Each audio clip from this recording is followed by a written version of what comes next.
بسم اللہ الرحمن الرحیم۔ شروع اللہ کے نام سے جو بڑا مہربان نہایت رحم والا ہے۔ السلام علیکم ورحمۃ اللہ وبرکاتہ۔ الحمدللہ رب العالمین والصلاة والسلام علی اشرف الانبیاء والمرسلین وعلی آلہ وصحبہ اجمعین ومن تبع احسان الی یوم الدین، اما بعد۔ قال اللہ تعالی فی القرآن المجید والفرقان الحمید، فاعوذ باللہ من الشیطان الرجیم، بسم اللہ الرحمن الرحیم۔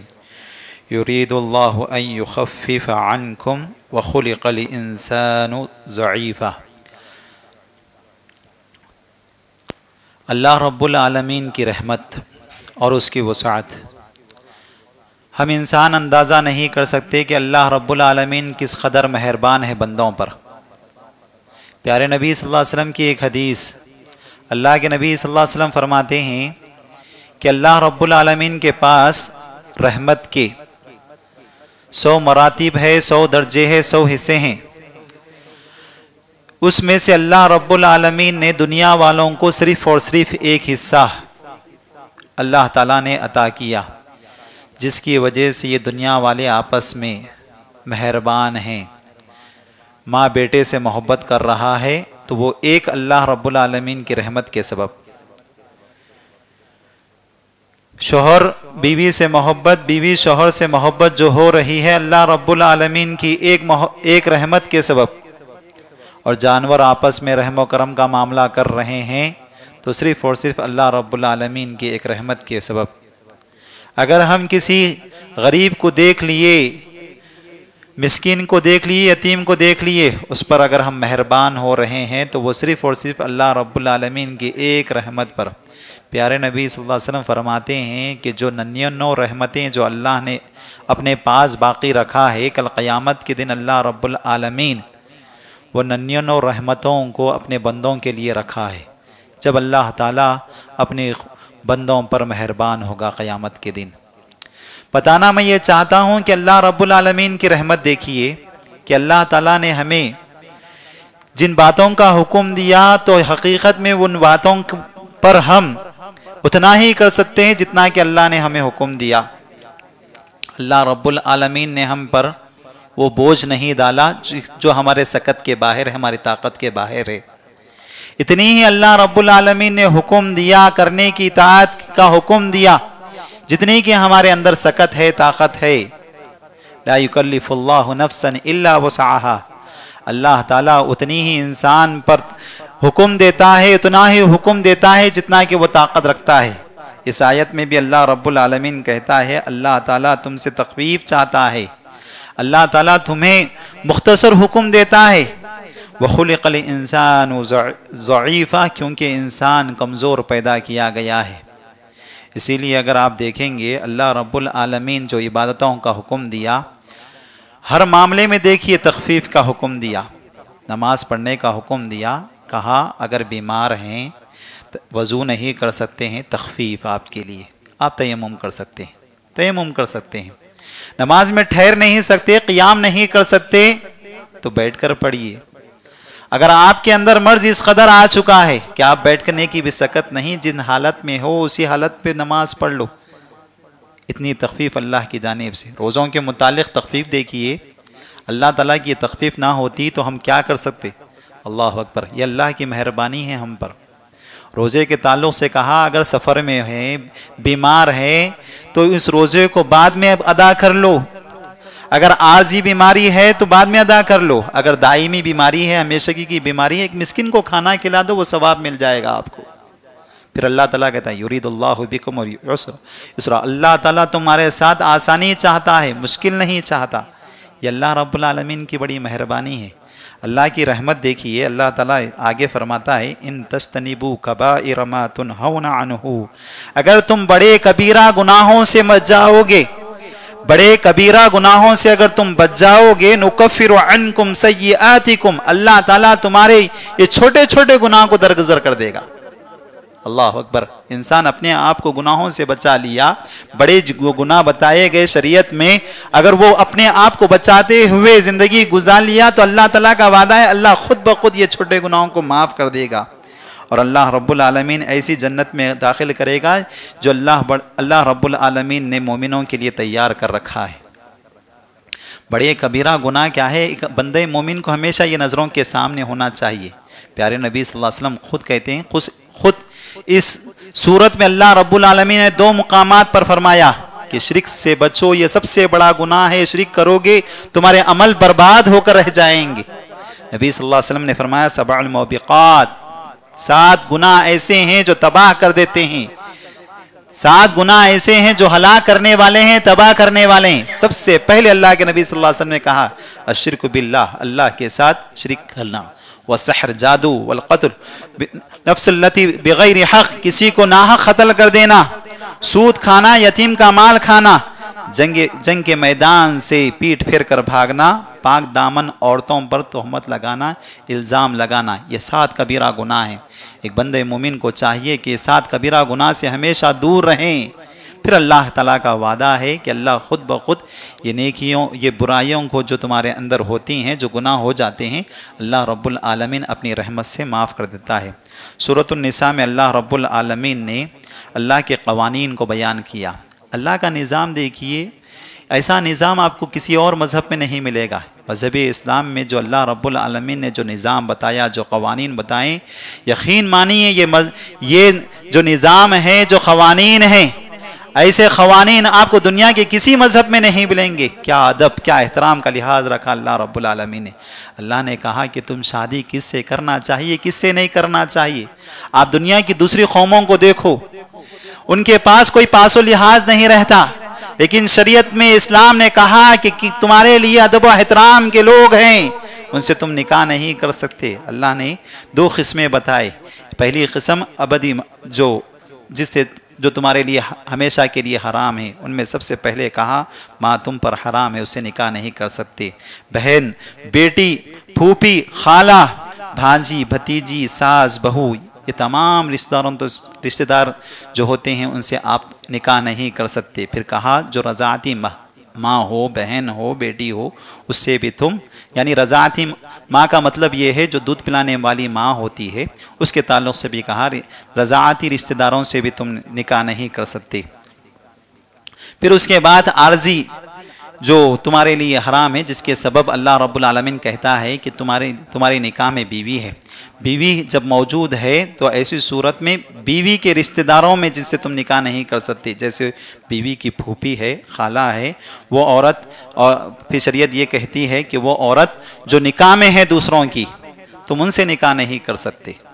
تو یہ تمام اللہ رب العالمین نے جو نظام بتایا، یقین مانیے یہ صرف اور صرف آپ کو اسلام میں ملے گا. اسلام کے علاوہ کسی اور مذہب میں یہ احترام، یہ لحاظ، یہ پاس و لحاظ آپ کو کہیں اور نہیں ملے گا.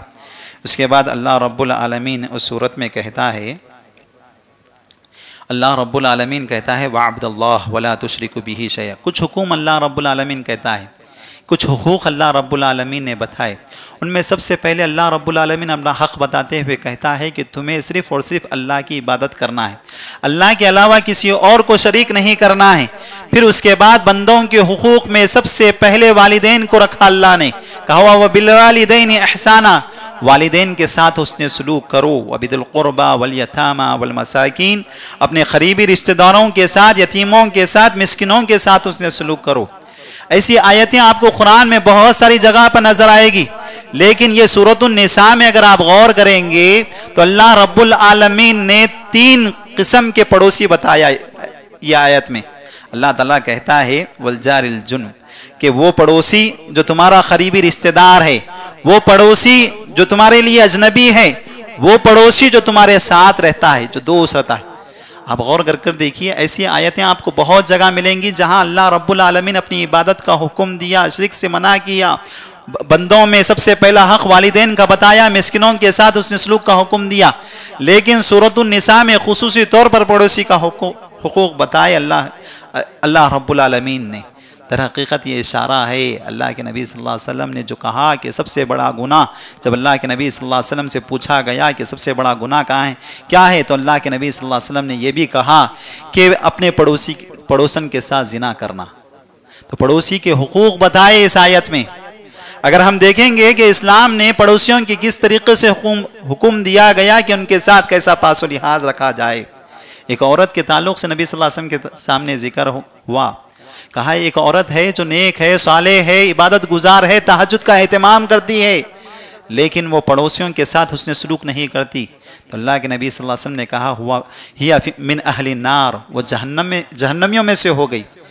ایک عورت کا تذکرہ کیا گیا، کہا اللہ کے نبی صلی اللہ علیہ وسلم اتنی عبادت گزار نہیں، فرائض کو انجام دے لیتی ہے، لیکن اس کا پڑوسی اس سے خوش ہے، پڑوسی رہنے والے اس کے بازو رہنے والے بہت خوش ہے اس سے۔ اللہ کے نبی صلی اللہ علیہ وسلم نے کہا یا من اہل الجنہ، وہ جنت میں سے۔ اللہ کے نبی صلی اللہ علیہ وسلم نے جنت کو جہنم کو جوڑ کر رکھا پڑوسیوں کے ساتھ اس نے سلوک کے ساتھ۔ اللہ کے نبی صلی اللہ علیہ وسلم کہتے ہیں واللہ لا یؤمن واللہ لا یؤمن واللہ لا یؤمن، وہ انسان مومن نہیں ہو سکتا، وہ انسان مومن نہیں ہو سکتا جس سے اس کا پڑوسی محفوظ نہ ہو۔ پڑوسی کو تکلیف دیں گے، یقین مانیے ہمارا ایمان وہاں ڈگمگائے گا۔ اللہ پر ایمان ہے، نبی پر ایمان ہے، قیامت کے دن پر ایمان ہے، پڑوسیوں کے ساتھ حسن سلوک کرنا ہوگا۔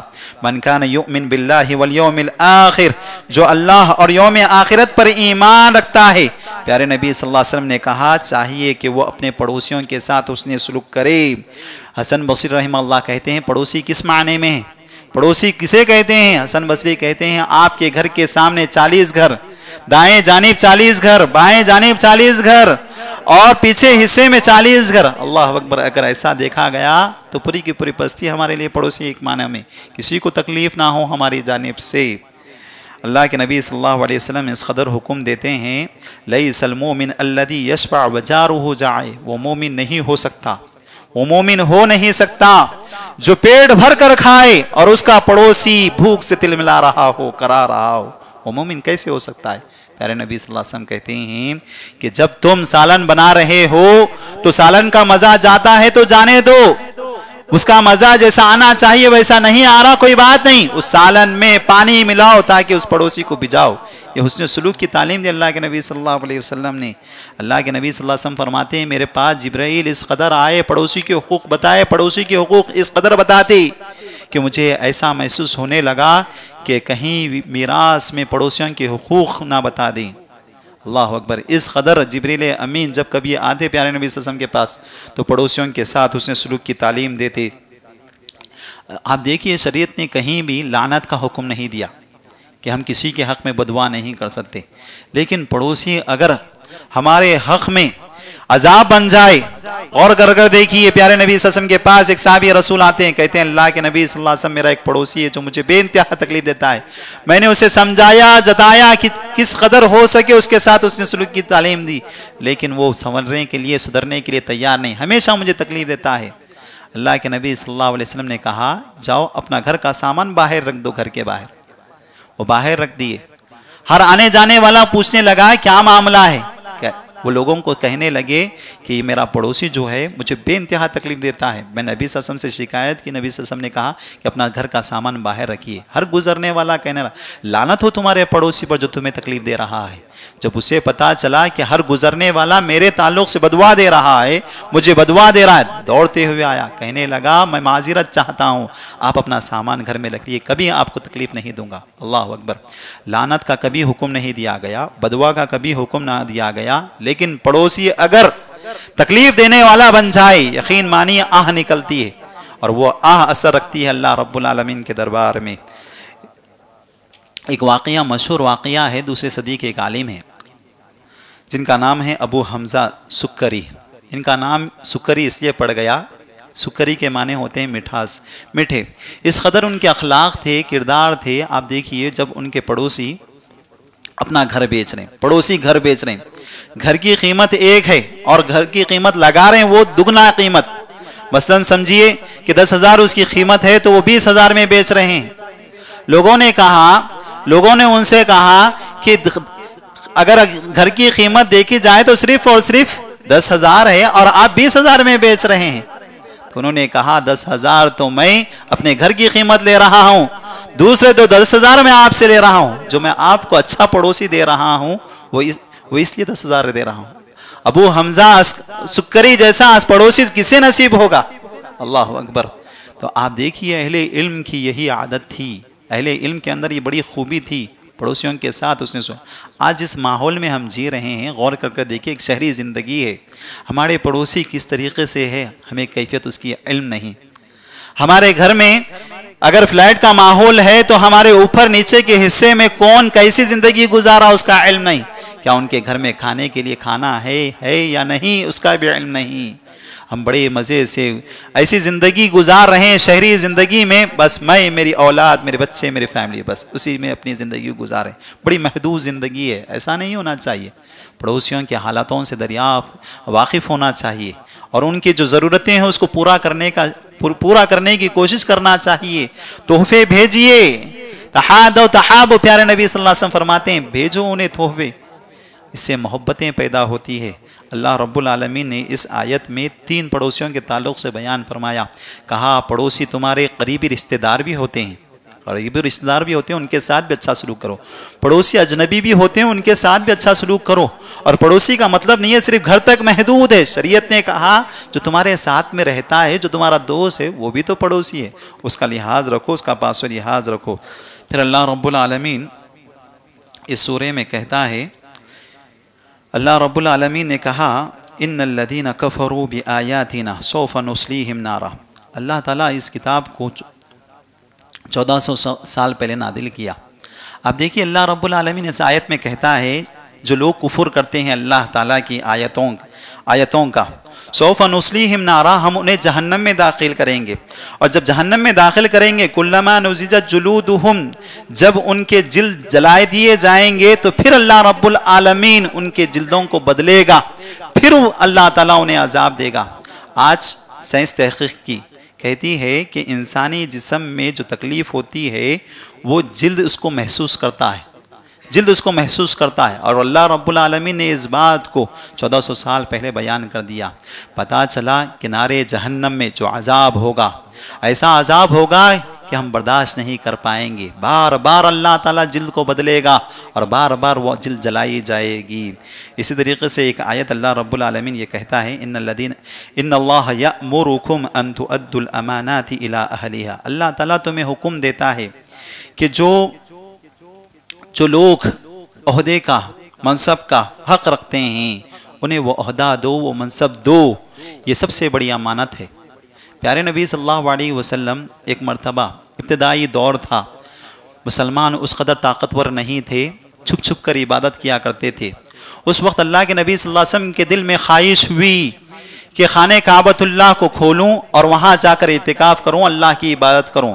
اس وقت خانہ کعبۃ اللہ کی چابی عثمان بن طلحہ کے پاس تھی۔ اللہ کے نبی صلی اللہ علیہ وسلم نے درخواست کیا کہ کچھ وقت کے لیے آپ کی چابی دیجئے، خانہ کعبۃ اللہ کی چابی دیجئے، میں عبادت کرنا چاہتا ہوں۔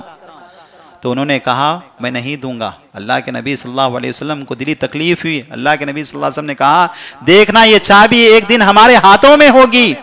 تو اس وقت عثمان بن طلحہ نے کہا اس دن قریش کا موت کا دن ہوگا، قریش کا موت کا دن ہوگا۔ اللہ کے نبی صلی اللہ علیہ وسلم مدینہ تشریف لے گئے، سال گزرے، جب 8ویں ہجری آئی، ہجرت کا 8واں سال آیا، اللہ کے نبی صلی اللہ علیہ وسلم فاتح کی حیثیت سے مکے میں داخل ہو رہے ہیں۔ کیا کیفیت تھی دیکھیں پیارے نبی صلی اللہ علیہ وسلم کی، ایک فاتح کی حیثیت سے داخل ہو رہے ہیں، غرور نہیں، تکبر نہیں، اپنے سر کو جھکائے ہوئے، بار بار آپ کی اونٹنی کا کجاوا اللہ کے نبی صلی اللہ علیہ وسلم کے سر پر لگ رہا ہے، اور اللہ کے نبی صلی اللہ علیہ وسلم عاجزی انکساری کے ساتھ مکے میں داخل ہوئے۔ اللہ کے نبی صلی اللہ علیہ وسلم نے چابی منگوایا، خانہ کعبۃ اللہ میں داخل ہوئے، بتوں کو صاف کیا، زمزم کے پانی سے دھویا۔ اب جب باہر نکل رہے ہیں بہت سارے نگاہیں آپ پر ہیں، خود اللہ کے نبی صلی اللہ علیہ وسلم کے چچا حضرت عباس امید کر رہے ہیں کہ چابی مجھے دی جائے گی، حضرت علی رضی اللہ تعالیٰ عنہ پیارے نبی صلی اللہ علیہ وسلم کے داماد چچیرے بھائی امید کر رہے ہیں کہ مجھے دی جائے گی۔ اللہ کے نبی صلی اللہ علیہ وسلم باہر نکلتے ہیں، اللہ کے نبی صلی اللہ علیہ وسلم کی نگاہیں ڈھونڈنے لگی۔ پھر اللہ کے نبی صلی اللہ علیہ وسلم نے کہا عثمان بن طلحہ کہاں ہیں؟ عثمان بن طلحہ اللہ کے نبی صلی اللہ علیہ وسلم کے پاس آئے، نظریں جھکی ہوئی تھی. پیارے نبی صلی اللہ علیہ وسلم نے کہا یہ عثمان، یہ چابی اس چابی کے حقدار تم ہیں، اس کو تم رکھو اور یہ تمہارے ہی خاندان میں رہے گی. میں بری ہوں جو اس شخص سے جو تم سے اس چابی کو زبردستی چھینے گا. اللہ اکبر. آج بھی وہ چابی انہی کے ہاتھوں میں ہے. اللہ کے نبی صلی اللہ علیہ وسلم پر جو یہ آیت نازل ہوئی، ان اللہ یأمرکم ان تؤدوا الامانات الی اہلہا، کہ جو لوگ جس کا حق رکھتے ہیں وہ حقدار کو حق دینا، یہی امانت ہے. اور نہ اہل لوگوں کو عہدہ دینا، منصب دینا، انہیں پوزیشن دینا، یہ خیانت ہے، یہ خیانت ہے. آج ہم سمجھتے ہیں کہ امانت داری کا مطلب یہ ہے کہ کوئی ہمیں پیسہ لائے اور ہمیں اس کی حفاظت کرے. ایسا نہیں. ہر معاملے میں امانت داری ہونی چاہیے. عہدہ جس کا ہے، جو لائق ہے، اسی کو وہ عہدہ دیں، وہ منصب دیں. وہ حقیقت میں امانت داری ہیں.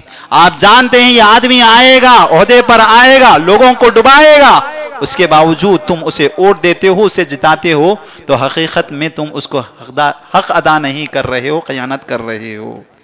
اسی طریقے سے اللہ رب العالمین کہتا ہے وَإِذَا حَكَمْتُمْ بَيْنَ النَّاسِ أَن تَحْكُمُوا بِالْعَدْلِ، جب لوگوں میں انصاف کرو، جب لوگوں کے درمیان انصاف کرو، عدل و انصاف کے ساتھ انصاف کرو. اس کے بعد اللہ رب العالمین قسم کھا کر کہتا ہے پیارے نبی صلی اللہ علیہ وسلم کا مقام مرتبہ بتاتے ہوئے فَلَا وَرَبِّكَ لَا يُؤْمِنُونَ، اے اللہ تعالیٰ کہتا ہے اے نبی صلی اللہ علیہ وسلم، آپ کے پروردگار کی قسم، آپ کے رب کی قسم، کہ یہ لوگ اس وقت تک مومن نہیں ہو سکتے جب تک کہ یہ اپنے اختلافات میں آپ کو حکم نہ بنا لیں، آپ کو جج نہ بنا لیں، تو اس وقت تک یہ مومن نہیں ہو سکتے. اللہ اکبر. پیارے نبی صلی اللہ علیہ وسلم کا مقام دیکھیے، مرتبہ دیکھیے. اسی لیے ہم کہتے ہیں ہر اختلاف کا حل آپ کو قرآن و حدیث میں ملے گا. عبداللہ بن عباس رضی اللہ تعالیٰ عنہ کہا کرتے تھے یوشکو علیکم ان ینزل علیکم حجارۃ من السماء، قریب ہے کہ اللہ تعالیٰ تم پر پتھروں کی بارش برسائے گا. میں کہہ رہا ہوں کہ اللہ کے نبی صلی اللہ علیہ وسلم نے کہا اقول قال رسول اللہ، میں کہہ رہا ہوں کہ اللہ کے نبی صلی اللہ علیہ وسلم نے یہ بات کہی اور تم کہہ رہے ہو قال ابو بکر و عمر، ابو بکر اور عمر کہہ رہے ہو. اللہ اکبر. بتانا یہ چاہ رہے تھے عبداللہ ابن عباس رضی اللہ تعالیٰ عنہ کہ اگر پیارے نبی صلی اللہ علیہ وسلم کی بات آ جائے تو اس وقت کسی کی نہیں چلے گی، نہ ابو بکر رضی اللہ تعالیٰ عنہ کی، نہ عمر ابن خطاب رضی اللہ تعالیٰ عنہ کی. اللہ کے نبی صلی اللہ علیہ وسلم کی بات آ جانے کے بعد ہمیں سر تسلیم خم کر دینا ہے. یہ کہہ دینا ہے کہ پیارے نبی صلی اللہ علیہ وسلم کا حکم آ گیا، ہم نے اطاعت کیا و فرما برداری کیا.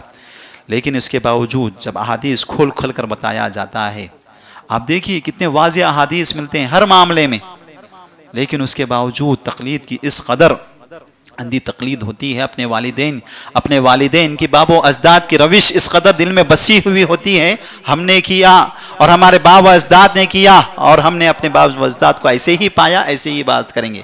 پھر کافروں میں اور ہم میں کیا فرق ہو گیا؟ مشرکین مکہ سے جب پوچھا جاتا کہ ان معبودان باطل کی کیوں عبادت کر رہے ہو، تو وہ کہتے کہ ہم نے باب و اجداد کو ایسے ہی پایا اور ایسے ہی ہم کرتے ہوئے مریں گے. اور آج کے اس دور میں جب کسی بدعتی کو خرافات میں ڈوبا ہوا ہے، نہ جانے گھر میں کیا کیا نہیں کر رہا ہے، جب اسے سمجھایا جاتا ہے، جتایا جاتا ہے، تو وہ یہی کہتا ہے کہ ہم نے باب و اجداد کو ایسے ہی پایا، ہم بھی ایسے ہی کرتے رہیں گے اور آنے والی نسلوں کو یہی وصیت کرتے ہوئے مرتے ہیں. ان کے قریب نہ جانا، یہ جائیں گے تو تباہ ہو جائیں گے. اللہ اکبر. غور کر دیکھیے اللہ رب العالمین کہتا ہے یہ مومن ہو نہیں سکتے، تیرے پروردگار کی قسم. اللہ تعالیٰ اپنی قسم کھا کر کہتا ہے جب تک کوئی بھی معاملے میں پیارے نبی کو حکم نہ بنا لے یہ مومن ہو نہیں سکتے. اس کے بعد اللہ رب العالمین اس سورے میں کہتا ہے اہل ایمان کی صفت بتاتے ہوئے وَمَن يُطِعِ اللَّهَ وَرَسُولَهُ، جو اللہ اور اس کے رسول کی اطاعت کریں گے، فرما برداری کریں گے، یہ وہ لوگ ہیں جن پر اللہ کی نعمتیں ہوں گی. یہ نبیوں کے ساتھ ہوں گے، صدیقین کے ساتھ ہوں گے، شہداء کے ساتھ ہوں گے، صالحین کے ساتھ ہوں گے. وَحَسُنَ أُولَئِكَ رَفِيقًا، اور یہ کیا بہترین صحبت ہے. جیسا کہ میں نے کہا کہ سورۃ البقرہ میں جب ہم اللہ تعالیٰ سے دعا کرتے ہیں اہدنا الصراط المستقیم، کہ اے اللہ ہمیں سیدھے راستے پر چلا، تو سیدھے راستے سے مراد یہی راستہ جس پر انبیاء تھے، صدیقین تھے، شہداء تھے، صالحین تھے، ان لوگوں کے راستے پر ہمیں چلا۔ اللہ رب العالمین نے کہا جو ان کی فرما برداری، اللہ اور اس کے رسول کی اطاعت و فرما برداری کرتے ہیں، اللہ رب العالمین ان کو یہ اجر دے گا کہ کل قیامت کے دن وہ نبیوں کے ساتھ ہوں گے، صدیقین کے ساتھ ہوں گے، شہداء کے ساتھ ہوں گے، صالحین کے ساتھ ہوں گے۔ اس کے بعد اللہ رب العالمین ایک اصول قانون بتاتا ہے، مسلمان حکومتوں سے مخاطب ہو کر یا ایسے مسلمان جو بڑی پوزیشنوں پر ہے، اللہ تعالیٰ کہتا ہے جب تمہیں معلوم ہو کسی کے تعلق سے کہ ان پر ظلم و ستم کیا جا رہا ہے، تکلیف دی جا رہی ہے، ستایا جا رہا ہے، ظالم بادشاہ، ظالم حکومتیں جہاں مسلمانوں پر ظلم و ستم کر رہے ہیں، تو ایسی صورت میں تمہیں چاہیے کہ تم ان کی مدد کرو، تم ان کی مدد کرو۔ اللہ تعالیٰ کہتا ہے وَمَا لَكُمْ تمہیں کیا ہو گیا ہے، تم اللہ کی راہ میں جہاد نہیں کرتے، ان کمزور مردوں کے خاطر، ان کمزور عورتوں کے خاطر، ان کمزور بچوں کے خاطر جو یہ کہہ رہے ہیں، یہ تڑپ رہے ہیں، اللہ سے دعائیں کر رہے ہیں، اے پروردگارہ ہمیں اس ظالم بستی سے نکال، اے پروردگارہ ہمارے درمیان تیری جانب سے ایک ولی کو بھیج، اے پروردگارہ ایک مددگار کو ہمارے پاس بھیج۔